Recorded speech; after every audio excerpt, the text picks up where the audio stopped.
Okay, we're going to begin our module on multivariate models, and we're going to start today with an introduction to multivariate models, and our first lecture is just an overview of what we're going to be talking about. No required readings for class, and an optional reading on Rao's paradox, which we'll talk about in a minute.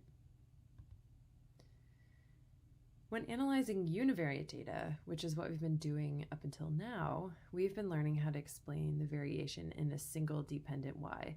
So here we just have a histogram of our y variable AE, and this is a distribution of the data, and we're trying to understand why the data look the way they do.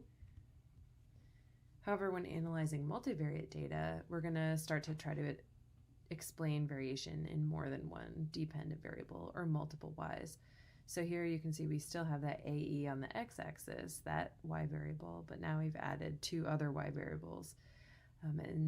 And so we want to try to understand what's going on in this cloud of points. So why would we want to think about multivariate data? Well, multivariate analysis allows us to look at a more complex description of patterns in biology. In many cases, separate univariate analyses miss a covariation signal that's in the data. So it's important to think about data more fully if possible. And so there are several ways to look at multivariate patterns from a matrix of y's or dependent variables that we're going to talk about. And so there's linear models such as MANOVA or regression, and these tests allow you to actually test patterns. There's ordination such as PCA and NMDS, and these ordinations only allow you to visualize patterns, not test them.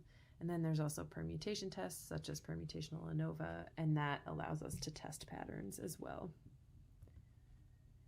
So one thing to keep in mind if you're considering doing any sort of multivariate analyses or experiments to test multivariate things, you want to think about Rao's paradox and data collection. So increasing the number of dimensions in your data, or the number of y's, means more information about a process, which is great. But for a given number of observations, or if you remember, we're calling those rows in our data set, the statistical power decreases. So you need to watch out to make sure you don't have too few n's, or rows, of data for the number of dependent variable y's. And there's lots of suggestions for the number of observations or the sample size that you need. There's really no hard and fast way, so just make sure you think about this consciously. Some suggestions are 2 or 4 times the number of y variables you have, or sometimes if you're thinking about ANCOVAs where you're looking at different groups, you want to make sure you have the sample size within a group to be 2 times the number of y's, so that's even more. So just a bit about multivariate data. It can be described typically as multivariate normal with the matrix of mu means and your variance as the matrix of variances. And so I'll point out here that we're using matrix notation now, which are these, which we've talked a little bit about, but it's these bold capital letters, and that indicates, for y, instead of having one column of y, which would be a matrix, but typically we don't write it in matrix notation that way, but instead of having one column of y's like we had for univariate, now we're going to have multiple columns of y's, and so thus it's a matrix that are distributed in this multivariate normal way. And the variance covariance matrix, which is that sigma, can be described as we've talked about it before. I've only filled in half because remember these matrices can be folded in half.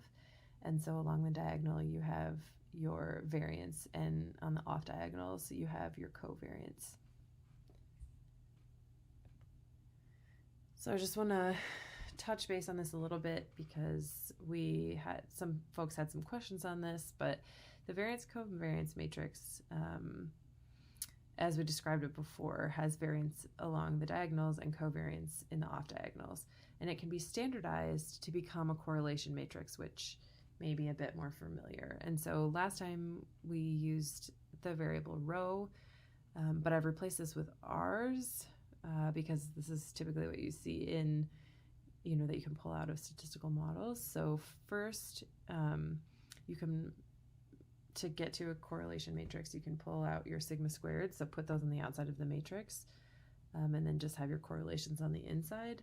And then if you just want to just think about the correlations and not the variances and the covariances, you can get rid of your sigma squareds altogether, and then your large sigma matrix simplifies simply to the R, or the correlation matrix, which looks like this. So again, along the diagonal, the correlation with everything to itself is always 1.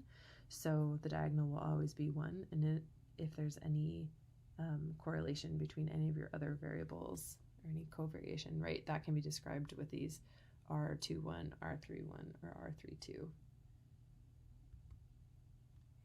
So another way to think about that, instead of in a matrix form, is to think about what that variance or the correlation between all of your variables actually look like. So you can basically replace that matrix with this plot. Here we've used SCAT-MAT. There's lots of different ways to plot this, and I'll use multiple different types throughout the next coming lecture so you can see what they look like. But here you can see that along the diagonal, so here we've plotted variables 1, 2, and 3, exactly like we had in the previous matrix. And so you can see along the diagonals, those are just histograms of the data, because the correlation would be 1. Correlation with anything itself is 1, so it would just be a perfectly straight line. So instead, along the diagonals, this SCAT-MAT plots the distribution of those variables.